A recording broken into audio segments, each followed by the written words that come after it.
Jai Guru, Sandeep Mishra here. I was reading the magazine Ligate, 73rd volume, 4th June 2025, and I come across a topic, and the topic is the heartfelt cry, reported by Ashok Nagchaudhary. And this article has a moral which attracted me and inspired me a lot, that I am going to explain first. That is, when one treads the path of virtue, keeping the Lord at the center, every heartfelt cry reaches his compassionate ears.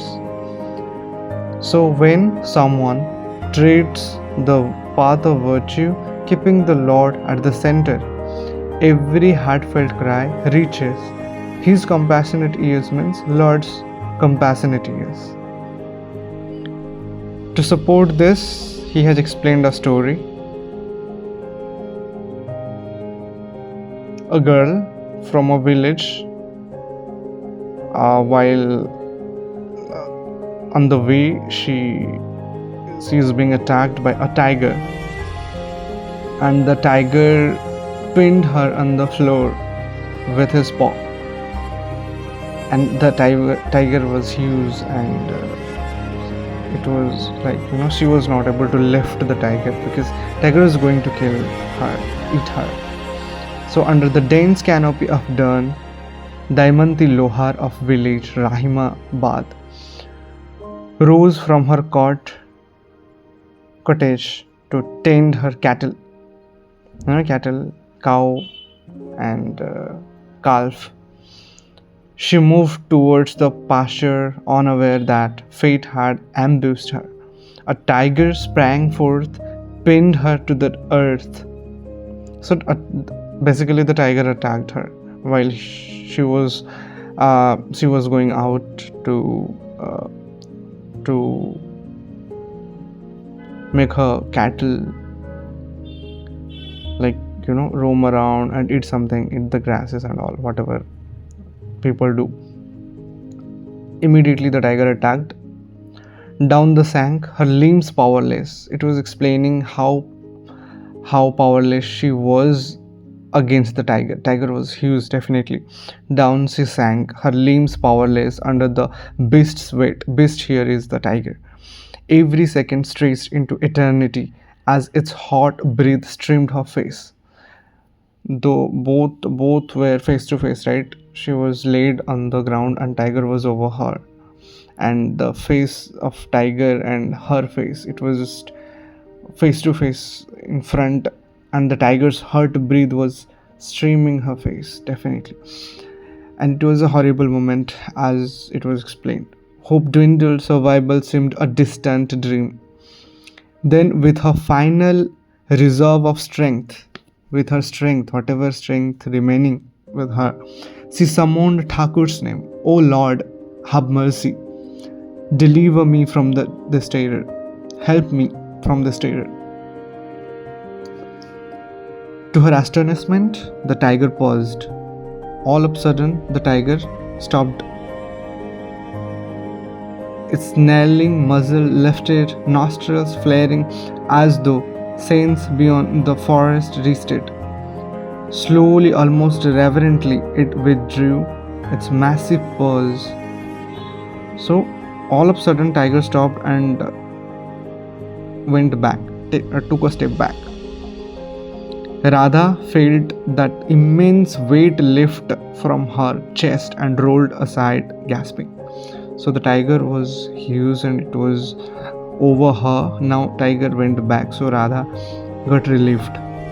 Without a backward glance, it vanished into the undergrowth.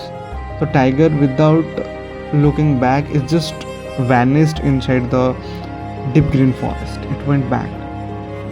So how it happened? So overwhelmed with gratitude, Radha crawled to her feet, trembling yet alive. She offered a prostration to the earth and raised her hands to the sky. Radha was crawling, because she was all of a sudden attacked and no strength left, and she raised her hands to the sky because it was a miracle. With no reason, the tiger went back. So she raised her hands to the sky and said, Thakur, with devotion as my shield and righteousness as my guide, you heard my prayer. So my request you heard, because my devotion means bhakti. My devotion is my shield, and righteousness, because what righteousness means if I am doing something right, morally correct. And she said, Thakur, with devotion, bhakti as my shield, and righteousness, morally correct things what I do, as my guide, you heard my prayer. Prayer means request. Word spread through the village of this miracle. When one treads the path of virtue, keeping the Lord at the center, every heartfelt cry reaches his compassionate ears. So it means, so when one treads the path of virtue, keeping the Lord at the center, every heartfelt cry reaches his compassionate ears. So first thing, what is treads the path of virtue? So treads the path of virtue, it actually means living a good, honest and moral life. And what is the compassionate means? Compassionate means showing kindness, care and a deep concern for others suffering with a desire to help. Someone who is kind, care, who shows kindness and care to someone else is suffering, and also he wants to help that person. So God is the one who always give mercy and have mercy on the people who has done wrong things, who are suffering from something, and he definitely always ready to help and with a desire to help. So it explained here. So when one treads the path of virtue, that means when one is living a good, honest and moral life, keeping the Lord at the center, every heartfelt cry reaches Lord's compassionate ears. So first thing is that person need to live a good, honest and moral life. So how it really works also explained here, so I'll explain one by one. So first of all, moral integrity purifies the heart. So before talking about this moral integrity, I just want to explain what it is. Moral integrity is staying true to your ethical belief and values, no matter what the situation is. So moral integrity means staying true to your ethical beliefs and values. Ethical beliefs, it's not like my belief, it should my ethical belief. Whatever I believe, that is not ethical. Ethical means what is correct. Moral values, so it's kind of moral integrity is staying true to your ethical beliefs and values, no matter what the situation is, how worse the situation is, doesn't matter, I will stay with my moral values, my ethical values. So that is called moral integrity. So moral integrity purifies the heart. As selfish desires and inner conflicts fall away, our consciousness becomes a clear channel. So I am here and there is a channel exists to my God, me and my God. In between that there is a channel exists. Sometimes that channel being blocked with selfish desires and inner conflicts.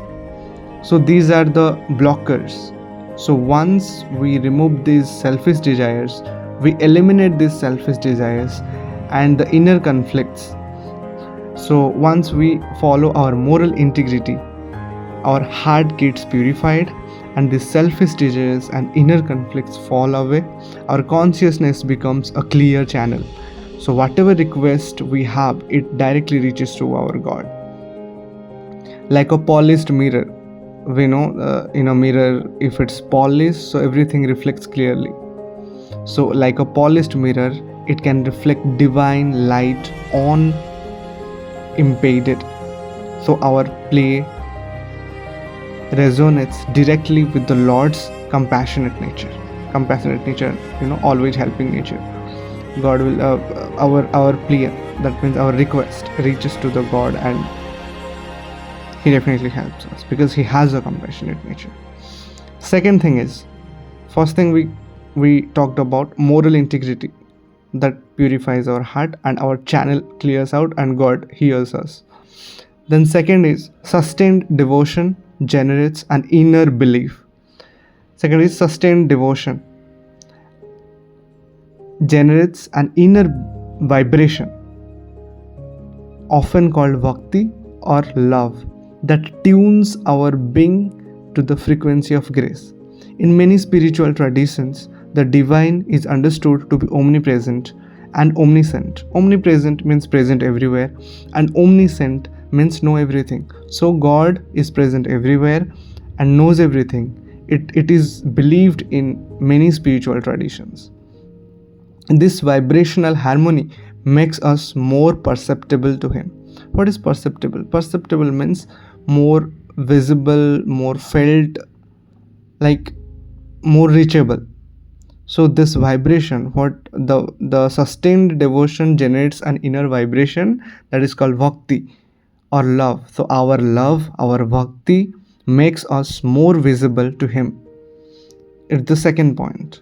The first point, moral integrity. Second point, our inner vibration, bhakti, loves. And the third point is virtue creates positive momentum. Virtue, what do we do? Good deeds. Virtue.